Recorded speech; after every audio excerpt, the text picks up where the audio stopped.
Praise the Lord.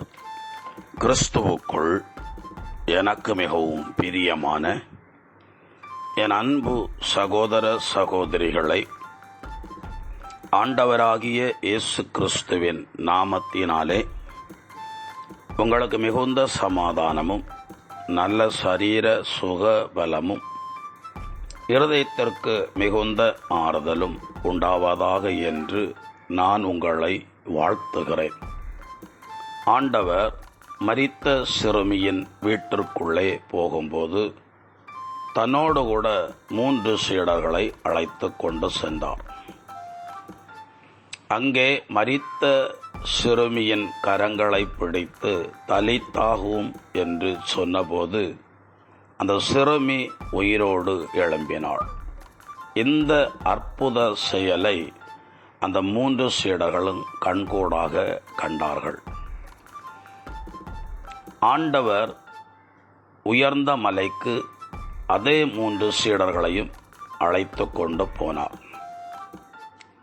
அந்த உயர்ந்த மலையின் உச்சியில ஆண்டவர் சீசர்களோடு ஜெபிக்கும்போது இயேசு ஆண்டவர் ஒரு மாற்றம் அடைந்தார். அவருடைய வஸ்திரங்களெல்லாம் எந்த வண்ணானாலும் வெளுக்க முடியாத அளவுக்கு அவ்வளவு வெண்மையாய் காணப்பட்டது. எலியாவும் மோசேயும் இறங்கி வந்து இயேசுவோடு பேசினார்கள். வானத்திலிருந்து ஒரு குரல் உண்டானது, இவரே என் அன்பார்ந்த மகன், இவருக்கு செவி சாயுங்கள் என்று. இப்படிப்பட்ட மகிமையான காரியங்களை சீடர்கள் தங்கள் கண்களாலே காணும்படி கர்த்தர் அதிசயமாய் அவர்களை நடத்தினார். கெத்செமனே தோட்டத்தில் இதே 3 சீடர்களையும் அழைத்து கொண்டு போய், என் ஆத்துமா மரணத்துக்கு ஏதுவான துக்கம் கொண்டிருக்கிறது, எனக்காக ஜெபியுங்கள் என்று சொல்லி ஆண்டவர் அவர்களை ஒரு இடத்துல வைத்து இன்னொரு பக்கம் போய் அவர் ஜெபித்தார். அந்த நேரம் இயேசு ஆண்டோடைய சரீரத்திலிருந்து இரத்தம் பெரும் வியர்வையை போல சரீரத்திலிருந்து வெளிப்பட்டது. சீடர்களோ அந்த மகிமையான காரியத்தை காணாதபடிக்கு உறங்கி போனார்கள். முதல் 2 முறை இயேசுவின் கைகள் வழியாய் நடந்த, இயேசு வழியாய் நடந்த அற்புதமான செயல்களை கண்டவர் இந்த 3வது காரியத்தில் அவர்கள் அதை காணாதபடிக்கு, இயேசுவின் மன வியாகுலத்தை புரிந்து கொள்ளாதபடிக்கு கண்ணுறங்கி போனார்களே. காரணம் என்ன? அவர்களுடைய இருதயம் திகில் அடைந்து காணப்பட்டது.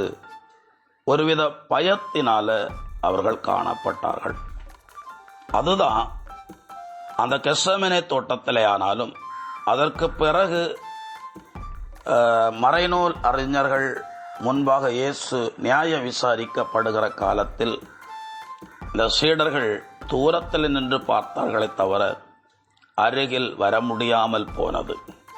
நான் விசுவாசிக்கிறேன், முதல் 2 முறை இயேசுவோடு நின்றபோது மகிமையான காரியங்களை கண்டது போல இயேசுடைய அந்த பாடு சூழ்நிலைகள் நேரத்தில் இன்னும் நெருக்கமாய் வந்திருப்பார்கள் என்று சொன்னால், இயேசுவோடு அந்த இடத்துல நின்றிருப்பார்கள் என்று சொன்னால், ஆண்டவர் பிரத்யேகமான அதிசயங்களை அந்த இடத்திலும் அவர்களுக்கு வெளிப்படுத்தி இருப்பார். நான் இப்பொழுது உங்களுக்கு ஒரு வசனத்தை வாசிக்கிறேன். திருப்பாடல்கள் 40ஆம் அதிகாரம் 5வது இறைவார்த்தை.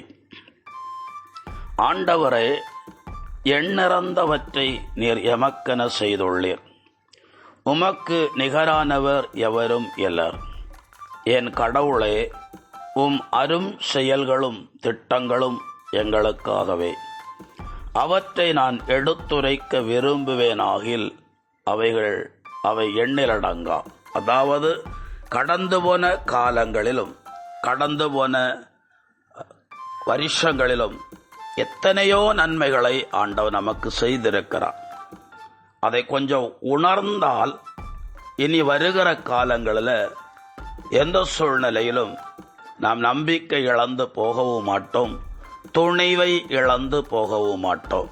காரணம், இதுவரைக்கும் என்னை நடத்தின தேவன் இன்னும் என்னை நடத்துவார். அவர் எண்ணிலடங்காத நன்மைகளை எனக்கு செய்திருக்கிறார். அவைகளை நான் விவரித்து சொல்ல வேண்டுமென்றால் நாட்கள் போதாது என்று சொல்லக்கூடிய அளவுக்கு கர்த்தர் நன்மைகளை செய்திருக்கிறார். ஆண்டவரை விசுவாசியுங்கள், உங்களுக்கும் ஆண்டவர் அற்புதங்களை செய்வார்.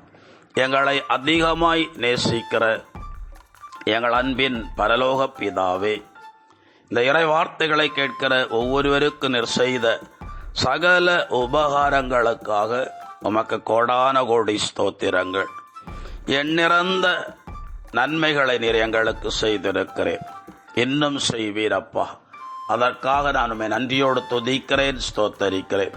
அதிசயமானவைகளை செய்து அதிசயமாய் இவர்களை நடத்தும்.